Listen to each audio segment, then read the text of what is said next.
Heureuse matinée à tous, madame, messieurs, bonjour et bienvenue à cette autre édition de la revue des Grandes Unes. La presse est disponible dans les kiosques ce matin encore. Alors, la nouvelle expression parle du Social Democratic Front avec la succession de Frondi sur la table. C'est le titre de ce journal. C'est la première fois que le débat, même officieux, donc, circule sur la succession du leader de l'opposition camerounaise, comme depuis le dernier comité exécutif national tenu à Bamenda. Une révolution en perspective, donc à lire en page 3 du journal, la nouvelle expression. Le même journal parle de la crise anglophone, confusion dans le sud-ouest. Plusieurs villes de la région ont vécu dans une journée très agitée hier lundi. Après folle rumeur des attaques par des activistes séparatistes, c'est à lire en page 2 du journal La Nouvelle Expression également, qui parle du devoir des mémoires. Il y a 47 ans, Wandi était donc fusillé, c'est en page 3 de ce numéro. Et aussi on va parler de la CAN 2019. L'Ouest séduit la CAF avec notamment des personnalités ou des dispositions qui ont été prises pour accueillir cette équipe sur le terrain. C'est le dossier à lire dans de la page 8 à la page 9, disponible aussi dans les kiosques ce matin. On parle également de l'élection 2018 avec comment Elecam se prépare donc pour ces différents rendez-vous. D'ailleurs, une caravane dans les zones en insécurité va d'ailleurs débuter pour inscrire les populations sur les listes électorales avant la convocation du corps électoral. Justement, c'est en page 4 de la Nouvelle Expression. Mutation parle donc de l'École nationale d'administration et de magistrature. Incertitude sur la formation militaire. C'est un autre dossier à découvrir en page 7 et 8 de ce numéro. Mutation. Et bien d'autres sujets aussi. L'autre journal, c'est le Messager qui parle donc du voyage au cœur des fédérations illégales au Cameroun, à lire donc dans ce numéro. On parle également de la présidentielle 2018, une plateforme pour Keremouna, à lire dans ce numéro en page 3. Et aussi, on parle des laits contaminés avec une enquête sur l'affaire Lactalis à découvrir dans le même dossier proposé par le journal. Le Messager de ce matin, le quotidien de l'économie parle du BIP, le budget d'investissement public qui risque donc de disparaître dans certains ministères. C'est à lire dans le numéro de ce matin. John Frondi, un ballottage défavorable donc au Social Democratic Front. C'est aussi un autre sujet à découvrir dans le quotidien de l'économie. Voilà également Cameroun Tribune qui est dans les kiosques qui parle de passation des marchés publics désormais. Ce sera en ligne. Il faut utiliser cette méthode, cette nouvelle technologie pour passer le marché. Et cela va mettre un terme, notamment, on espère bien, tout au moins, à ce qu'on parle, à ce qu'on évoque très souvent, la corruption dans la plupart de cette opération de passation des marchés. C'est ce que propose d'ailleurs Cameroun Tribune de ce matin et bien d'autres sujets aussi. Et puis on parle d'émergence qui s'intéresse à Keremouna. L'adoubement par un parti politique se précise. C'est dans le journal ce matin. Disponible aussi dans les kiosques. Voilà ce que la presse nous propose, ce que nous avons reçu à notre rédaction. Casimir Désiré Tagne, bonjour. Bonjour Flavien, bonjour Camille et bonjour à tous les téléspectateurs. Merci d'être là. Camille, bonjour. Flavien Valonongo, bonjour. Bonjour Casimir Désiré Tagne, bonjour aux téléspectateurs de Kilos Télévision et un bonjour absolument compatissant sénateur Thomas Toboyoum, ancien délégué du gouvernement de la communauté urbaine de Douala qui a perdu son épouse le 23 novembre dernier et qui l'a enterré le 23 décembre. Il se remet courageusement de cette dure épreuve. Merci. Alors, avec vous, nous faisons le tour de quelques sujets proposés par la presse. Il y a le Social Democratic Front qui fait la une de plusieurs journaux ce matin. La succession de Frondi sur la table. Est-ce une réalité ou encore une sorte d'intense? Bon, je ne sais pas si la nouvelle expression, où est-ce que la nouvelle expression a pris cette information, mais si elle s'avère vraie, je crois que ce serait un ouf de soulagement, pas seulement pour les militants du SDF, mais beaucoup plus pour les Camerounais qui étaient habitués à voir John Frondi pratiquement candidat ad vitam aeternam de l'élection présidentielle. Et rappelez-vous que depuis que le parti a été créé en 1990, John Frondi a bravé la fameuse élection de 1992 avec ce qu'on avait convenu d'appeler la victoire volée. Et depuis lors, il n'a jamais cessé d'être candidat à la candidature, d'être candidat à l'élection présidentielle. Et tout ce temps, c'est toujours pour un échec à la fin. Et on se demandait donc si John Frondi ne peut pas prêcher ce qu'il dit par l'exemple. Parce que l'opposition camerounaise a ceci de particulier, qu'elle prêche ce qu'elle ne fait pas. C'était un sujet tabou, selon la nouvelle expression, il y a quelques années encore. Parler de la succession de John Frondi à la tête du parti. Aujourd'hui, on peut évoquer avec moins de peur. Ça veut dire qu'il y a quand même eu évolution. Il y a eu évolution dans ce parti. Et bon, c'est encore officieux hein, pour le moment. Il faut dire que ce n'est pas encore définitif, ce n'est pas encore officiel, et que ça sera officiel à l'issue du congrès du parti qui se prépare pour, je crois, le 23, mois de février prochain. C'est à ce moment-là qu'on saura si Ni John Fundi ne sera pas candidat. Et puis, je dois rappeler, si Ni John Fundi n'est pas candidat, ce serait un plus pour l'opposition camerounaise surtout. Et je voudrais rappeler que chaque fois qu'il y a eu tentative de trouver un candidat unique, c'est toujours Ni John Fundi qui a mis qui a mêlé les pédales et qui a fait que le processus de recherche de candidature unique n'aille pas jusqu'au bout. Alors, je prends à témoin Amadou Damjoya qui nous l'a dit plusieurs fois. D'accord. Alors, lorsqu'on parcourt l'article, c'est un mini-dossier en fait de la Nouvelle Expression ce matin. Et le secrétaire général de ce parti, qui est le sénateur Jean Tchoumelou, qui annonce que tout sera clair au lendemain donc, du congrès qui est annoncé en février prochain. Cela veut peut-être certainement dire que dans le SDF, on est en train d'évoluer et qu'on est en train de vouloir passer à autre chose. Parce que depuis 1992, où l'on a vu le SDF être représenté à l'Assemblée nationale, faire partir, je dis constituer de 35% de l'opposition, parmi les députés aujourd'hui se retrouve à 10%. Moi je pense qu'il est peut-être temps de passer à autre chose, d'évoluer. Il y a de nouvelles ressources jeunes qui sont entrées dans le parti et on parle de plus en plus du député Joshua Ousouk, qui est d'ailleurs premier vice-président. Bon, maintenant si le SDF est en train de vouloir passer à une autre phase, à une phase nouvelle, ce ne pourra qu'être une bonne chose dans la mesure où on a l'impression que le parti s'est calcifié autour du seul John Fundi. On sait bien que le SDF c'est le parti de John Fundi, comme l'UNDP est le parti de Bello Babagay, comme le MP est le parti de Jean-Jacques Kindi. Mais vous savez très bien que depuis toujours, il n'a jamais été question qu'il puisse y avoir une élection. Alors si aujourd'hui on est en train de vouloir passer à autre chose, que ce soit un passage de témoin, parce que John Fundi ne sortira pas du sommet de l'STV du SDF par une élection, il sortira certainement par une sortie en douce, par l'élection, sans qu'il soit candidat. Notre candidat est certainement d'un adoubement et peut-être on lui offrira un poste de président d'honneur. Mais quand on le voit, à le voir assister ou participer à une élection à laquelle il pourrait être battu, non, il ne sera en être question. Cependant, l'effacement de John Fundi aujourd'hui, dans le cadre de l'élection présidentielle de 2018, moi je pense que cela marquera certainement une nouvelle orientation de ce parti. Mais Camille, il ne faudrait pas dire peut-être qu'on lui offrira un poste de président d'honneur. C'est pratiquement certain.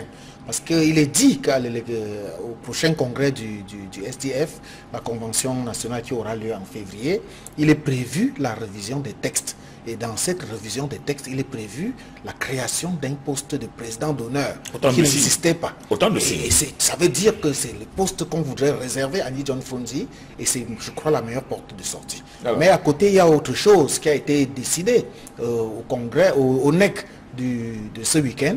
Le SDF s'engage à ne boycotter aucune élection de 2018. Souvenez-vous, après l'élection de 92, le SDF avait boycotté l'élection parlementaire, il avait boycotté l'élection législative, et on se rappelle que cela avait fait l'affaire de l'UNDP, qui avait pratiquement pris tous presque la quasi-majorité des postes de position au sein du Parlement.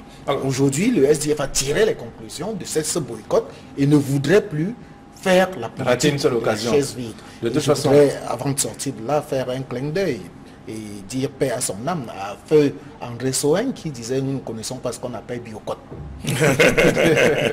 Voilà, donc je vous invite à lire les articles, en tout cas c'est le mini-dossier proposé par la Nouvelle Expression. Il y a, on parle de la succession de Fundi sur la table, en tout cas des discussions depuis quelques jours seulement, et on évoquera davantage, avant bien sûr la tenue de ce conseil, de ce congrès du parti, et qui est donc prévu pour le mois de février prochain. C'est en page 3 de ce numéro. Et puisqu'on parle de Fundi et du sud-ouest, du nord-ouest, on va revenir au sud-ouest avec la crise anglophone. Il y a une confusion dans le sud-ouest avec plusieurs villages de la région qui ont vécu donc une journée de lundi vraiment mouvementée. Le gouverneur estime que c'était une fausse alerte. Ben vous savez, avec les réseaux sociaux, on doit s'attendre à tout aujourd'hui. Effectivement, dans la journée d'hier, les réseaux sociaux avaient annoncé à gauche et à droite des attaques sur des écoles faites par des des sécessionnistes. Ça a suscité un mouvement de panique. Des parents d'élèves sont allés dans les écoles et dans les collèges prendre leurs enfants pour les ramener à la maison. Et on comprend l'effet néfaste, justement, de ces réseaux sociaux dans une situation comme celle-là, où il y a une sorte d'insécurité qui est toujours latente, où il suffit que la moindre information d'intox soit balancée pour que tout le monde se mette à tomber dans la panique. C'est ce qui s'est passé hier. Effectivement, il y a eu ce vent de panique, mais il n'y a pas eu d'attaque de sécessionnistes. Donc ça veut dire que dans ces deux régions, aujourd'hui, il faut que les populations elles-mêmes fassent très très attention avec justement ces réseaux sociaux qui sont capables de déstabiliser complètement les villes en quelques secondes. Et voilà. Donc après tout cela, on a observé également, selon bien sûr le journal ce matin, dans son reportage, qu'il y a eu des parents qui sont allés chercher leurs enfants à l'école parce que cette panique a bousculer, à changer les comportements en une seule journée, en quelques minutes seulement. Heureusement, le gouverneur est sorti pour dire que c'est juste une fausse alerte. Oui, l'attitude des parents d'élèves est compréhensible. Je crois que personne n'aimerait voir son enfant être là où il y a de l'insécurité. Et c'est tout à fait naturel que les parents soient donc allés chercher les enfants à l'école. Heureusement que le gouverneur du Sud-Ouest, Okale Abilaye, a essayé de rassurer les uns et les autres. Mais ça doit être une invite à une prise de conscience de tout ce qui peut arriver à tout moment. Parce que depuis l'arrestation des leaders de l'Amazonie du côté du Nigeria, et vous savez que leur extradition n'est presque pas possible, parce que parmi ces leaders-là, il y en a qui ont la nationalité américaine et qui ne peuvent pas facilement être extradés au Cameroun. Donc il y a un problème à ce niveau. Alors les Amazoniens ou alors les sécessionnistes sont en train de chercher les voies et moyens pour terroriser ou alors terrifier les populations dans les zones anglophones, que ce soit du côté du nord-ouest ou du côté du sud-ouest. Donc il va falloir faire très très attention. Et sachez qu'en matière de sécurité, il n'y a jamais de fumée sans feu. Souvenez-vous que du côté de l'extrême nord, lorsque les enfants ont commencé à être utilisés comme chair à canon, comme avec ces jeunes filles qu'on utilise pour aller se faire exploser, c'est toujours, ça commence toujours par des mouvements de rumeurs. Et c'est généralement derrière cette rumeur peut se cacher la vérité. Donc il faut que les populations soient extrêmement vigilantes, que les forces de l'ordre multiplient la vigilance et soient en état de veille à tout moment pour parer au plus pressé ou alors pour être prêt au cas où. D'accord, on peut lire ça également en page 2 de ce journal La Nouvelle Expression. Et bien entendu, autre chose. Le Messager de ce matin parle donc de présidentielle 2018 avec une plateforme pour Akerimuna. C'est ce qu'on lit également dans le journal. Tout comme Émergence ce matin qui met à la une. Akerimuna, l'adoubement par un parti politique se précise. Ben oui, l'information est vérifiée. Il y a eu effectivement une rencontre entre Akerimuna et un certain nombre de leaders de formation politique et à la tête desquels on a vu M. Maboula, maire de Yabassi, maire militant du, comment s'appelle ce parti, du parti l'AFP, voilà, de Bilé. Bon, M. Maboula a affirmé avec force qu'il est avec M. Akerimuna, mais un problème se pose. Est-ce M. Maboula M. Maboula représentait-il M. Bilé ou alors était-il là uniquement en son propre nom? On peut se poser la question. Donc le problème d'Akerimuna aujourd'hui, qui a un parti, qui est candidat à l'élection présidentielle, mais qui ne peut pas se présenter en réalité, parce que là, il ne répond pas à la première condition, c'est-à-dire avoir au moins des élus, soit dans les conseils municipaux, soit à l'Assemblée nationale, soit au Sénat. M. Akerimuna n'en a aucun. Donc il lui faut absolument être adoubé, présenté par un parti qui a des élus. Bon, alors, l'AFP va-t-il être ce parti, puisque l'AFP a quelques conseillers municipaux, va-t-il être ce parti qui va porter la candidature de M. Akerimuna? C'est possible. Et peut-être même que d'autres partis vont arriver là-dedans. Mais déjà, on peut se poser la question sur la qualité de M. Du maire de Yabassi, s'il représentait M. Bilé, et de deux. Vous savez très bien qu'aujourd'hui, avec cette élection qui arrive, on va certainement arriver à une pluralité de candidatures. On va peut-être se retrouver, parce qu'il y a 22 formations politiques au Cameroun aujourd'hui qui peuvent briguer à l'élection présidentielle. S'il y a 22 candidats, vous savez très bien que ça va arranger que le RDPC. Plus il y a de fous, plus on va s'amuser et plus facilement le RDPC va gagner. C'est pour ça qu'on est en train d'assister à cette tentative de plateforme. On va avoir des partis qui se réunissent pour présenter un candidat. Mais jusque-là, l'opposition comprend toujours qu'il est important pour elle de présenter le moins de candidats possible face à Paul Biya pour qu'il n'y ait pas immédiatement de voix. Monsieur Akeremouna démarre aujourd'hui avec un certain nombre de partis qu'il va rassembler autour de lui pour être en mesure de participer à l'élection. Je le dis bien, parce que lui seul ne peut pas participer, il n'a pas d'élu. Il ne répond pas à la première condition. Très bien. Alors, il n'y a pas que cette formation, ou je voudrais dire cette rencontre qui a eu lieu. Il y a déjà auparavant une rencontre entre Maître Akeremouna et bien entendu Maurice Kamto, qui est donc le président du MRC. Alors, tout cela contribue à ce qu'on puisse voir naître donc une plateforme aussi forte et avec déjà un candidat déclaré. Oui, vous parlez de la rencontre qu'il y a eu entre Maurice Kamto et Akeremouna. Mais n'oubliez pas, Flavien, qu'on n'a pas encore eu le communiqué officiel de cette rencontre. Et on se demande bien qu'est-ce que ces deux hommes politiques veulent cacher. C'était à huis clos, et ça rejoint ce que je disais tout à l'heure, que les opposants camerounais ne prêchent jamais pas l'exemple. Ils disent toujours que le pouvoir ne veut pas rendre public certaines choses. Qu'est-ce qui les a empêchés, après cette rencontre, de donner leur position finale? Bon, aujourd'hui, on comprend que Maître Akeremouna a été adoubé pas seulement par le parti politique de l'AFP, mais également par un certain nombre de partis d'opposition. Mais je crois que c'est encore sur les antennes de Equinox Radio que nous avons suivi l'interview de N'Djamène du SDF qui dit que Maître Akeremouna est un néophyte politique. C'est-à-dire qu'il ne connaît encore rien en politique. Ça veut dire que si, quand bien même il sera adoubé par une formation politique, le SDF ne lui donnera jamais le bon Dieu sans confession. Ça, c'est une sûreté. Ça veut donc dire qu'il n'y aura jamais de parti, il n'y aura jamais de candidature unique de l'opposition tant rêvée. Puisque le SDF clairement déclare que Akeremouna ne peut pas être leur porte-parole, ne peut pas être leur candidat, ne peut pas être le candidat unique. Mais le SDF n'accepte pas d'autres candidats que son propre candidat. Et c'est tout à fait naturel. Le SDF est la plus grande formation politique de l'opposition. Plus grande, oui, mais plus grande. Cela est évident. Plus grande avec quelle représentativité dans les chambres?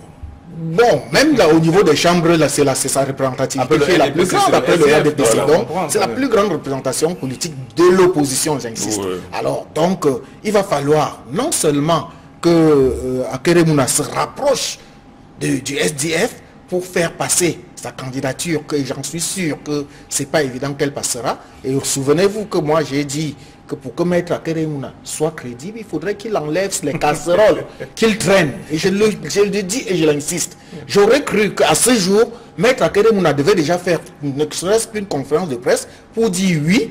Et voilà comment le dossier du Bibijet s'était passé. Voilà là où j'ai mis les indemnités qui ont été reversées dans mon cabinet. Voilà là où j'ai déposé l'avion qui a été rétrocédé. Jusqu'aujourd'hui, il continue, il fonce. Il fait sur la sourde oreille à tout cela et il veut être le prochain président de la République. Est-ce que vous estimez que nous voulons un président de la République qui est blanc comme neige, un président de la République qui ne traîne pas de casserole, au moins qui ne traîne pas de grosses casseroles. Parce que de grosses casseroles en tout cas.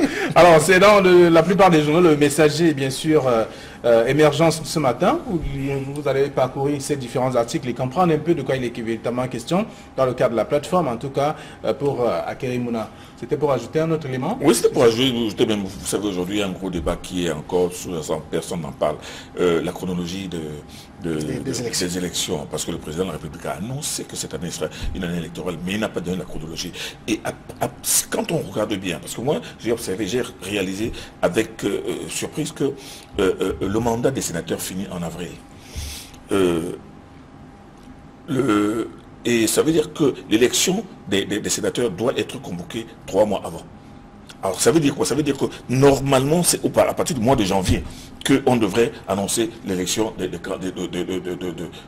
sénateurs. Or, si on le fait là en l'état, les conseils municipaux qui les ont élus, ce sont les conseils municipaux de la dernière législature et qui sont en fin de mandat. Pourrions-nous nous retrouver avec une élection de sénateurs faites avec les sénateurs qui les ont élus et qui sont en fin de On a mandat. déjà vu ça. Le même texte prévoit C'est du bis repetita au Cameroun, Camille. On a déjà vu ça au Cameroun et ça ne dit Dans ce cas, en prorogeant le mandat pour l'année prochaine, ça veut dire qu'il y aura une élection de moins, mais il va y avoir une élection de sénateurs qui va être faite sur une base faussée. Donc, il y a ce problème qui est en train d'être discuté dans les États. Si les textes prévoient la prorogation, ça veut dire que... On prévoit mais en prévoyant la prorogation, Flavien Valo-Nongo, en prévoyant la prorogation, on est en train de vouloir faire élire des sénateurs avec des députés qui eux-mêmes vont subir une élection l'année prochaine. Et ça fait partie des grands sujets qui sont sur la table de ces partis qui sont en train de vouloir créer des plateformes. Et maintenant, à savoir, comment va-t-on faire pour qu'il y ait des élections transparentes qui vont permettre un renouvellement total du personnel politique. En 2013, on a fait exactement cela. Cela n'a dit, ça n'a pratiquement rien dit. Mais je dis qu'on en parle dans ces états-majors. C'est l'un des sujets de préoccupation. En tout cas, donc, allez, on va parler de la présidentielle. De toute façon, dans la plupart des journaux, le messager est bien entendu émergence de ce matin. Et aussi, dans la nouvelle expression, on parle de l'élection 2018 avec comment l'ECAM se prépare à organiser ces élections dans de très bonnes façons, avec la caravane qui va sillonner, bien entendu, les zones en insécurité pour inscrire les populations sur les listes électorales, avant la convocation du corps électoral également. Mais autre chose à lire dans le journal, on parle bien sûr du devoir de mémoire avec l'assassinat de Wandje, et c'était bien entendu le 15, vous vous souvenez, le 15 janvier 1971, et on célèbre donc, on a pu se rappeler de ces moments-là hier. L'UPC a consacré quelques activités à cet effet. Flavien Valo-Nongo, relisez bien la une de la nouvelle expression, on parle de l'exécution publique. Wandje Ernest a été fusillé sur une place publique à Bafoussam sur la base d'une décision du tribunal militaire de Yaoundé. Ce sont seuls les militants de l'UPC qui continuent à utiliser le verbe assassiner. Monsieur Wandje Ernest, qui était dans le maquis, qui est sorti du maquis grâce à Monseigneur Ndogmo qui l'a fait sortir et qui sont séparés à Mélon. M. Wandje a été complètement exténué, retrouvé en Banga et il a été arrêté par les gendarmes qui l'ont conduit devant le tribunal militaire. On se souvient, pour ceux qui se souviennent encore, on se souvient qu'il y a eu deux affaires.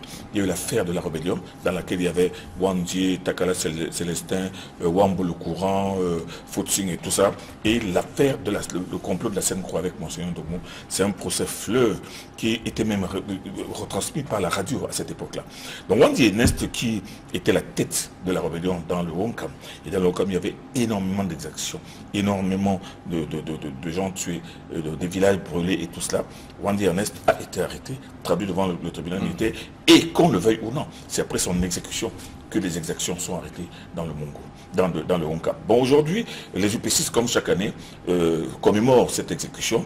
C'est leur héros, c'est leur martyr. Mais moi, je pense que, et là, j'ai lu la fin de l'article de la nouvelle expression, il faudrait bien que les historiens du Cameroun se penchent pour écrire la véritable histoire de cette guerre, entre guillemets, de libération, de cette guerre, entre guillemets, d'indépendance, alors que le Cameroun était indépendant depuis 1960. Mais l'histoire du Cameroun se raconte. Elle se raconte, mais elle n'est pas écrite. C'est pour cela que chacun peut utiliser le verbe qu'il veut. Il y en a d'autres qui disent que Wandje a été assassiné, d'autres qui disent qu'il a été fusillé. Il faudrait qu'on sache, mais qu'on sache que ce qui est intéressant pour l'histoire, c'est les faits. Et les faits, c'est le contexte. Donc aujourd'hui, bon, pour ce qui concerne M. Wandje, le 15 janvier, l'UPC célèbre celui que ce parti considère comme un martyr de la guerre, eux ils disent de libération, mais seulement il faut que l'histoire soit écrite, qu'on dise la vérité, et sur les activités de M. Wandje, et sur son arrestation, et sur les conditions dans lesquelles il a été jugé, et maintenant sur les conséquences de sa fusillade, puisque c'est après sa mort que les exactions sont arrêtées. Vous l'avez dit, hein, Camille, les faits sont sacrés. Et je me souviens de ce jour fatidique de 1971. J'avais à peine 10 ans, j'accompagnais ma maman au marché de Bafoussam. Et je me rappelle exactement du lieu où Wandje a été exécuté. C'était non loin de Lukao, pratiquement au niveau du terrain qui est pratiquement collé à Lukao actuellement.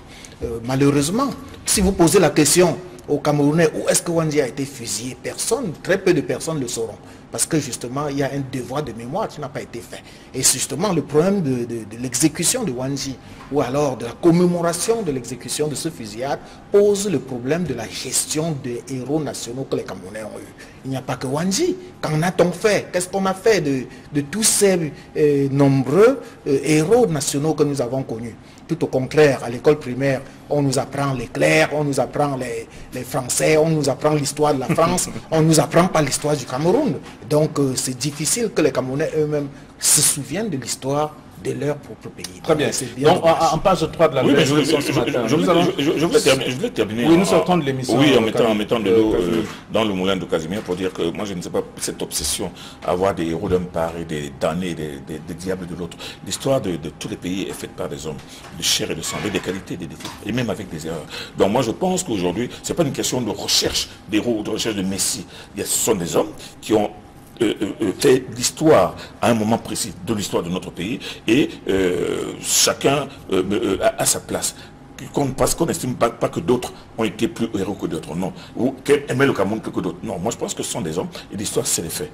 D'accord. Alors les faits, on va découvrir ça dans le journal. Alors, on va dire un mot sur la CAN 2019, c'est pour sortir de l'émission. Donc l'Ouest séduit la CAF, c'est la nouvelle expression qui nous l'apprend, avec des dispositions qui ont été prises pour notamment bien accueillir cette mission. Ce n'est pas seulement l'Ouest qui a séduit les membres. Je parle de ce qui est écrit dans la nouvelle expression. Moi je pense que c'est pratiquement tout le Cameroun qui est en train de séduire la commission. Même si cette mission se déroule dans pratiquement plusieurs villes du Cameroun et à certains endroits on a écarté la presse.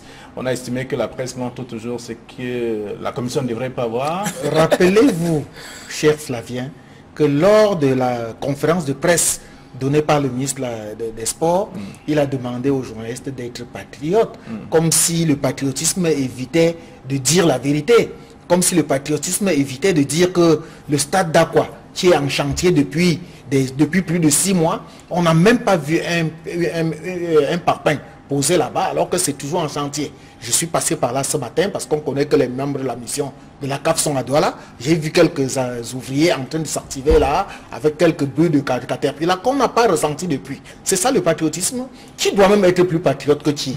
Les membres du gouvernement qui n'ont pas fait leur travail ou alors les journalistes qui ont l'obligation de dire la vérité.